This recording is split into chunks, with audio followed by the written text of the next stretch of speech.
قاری صاحب اگلا سوال یہ ہے کہ رفع دین کرتے ہوئے ہاتھوں کی کیفیت کیا ہونی چاہیے؟ رفع الیدین کرتے ہوئے ہاتھوں کی ہتھیلیاں بالکل قبلے کی طرف ہوں،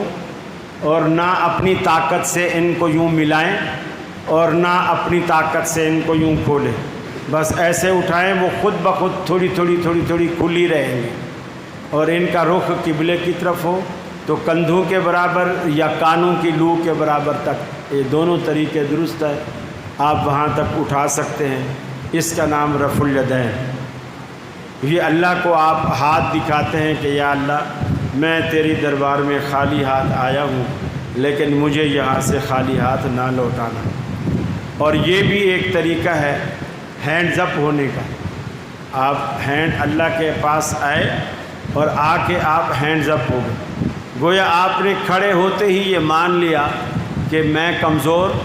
تو طاقتور، میں چھوٹا تو بڑا، میں ہارا تو جیتا۔ یہ ہینڈز اپ، جب بھی دو فوجیں آپس میں لڑتی ہیں،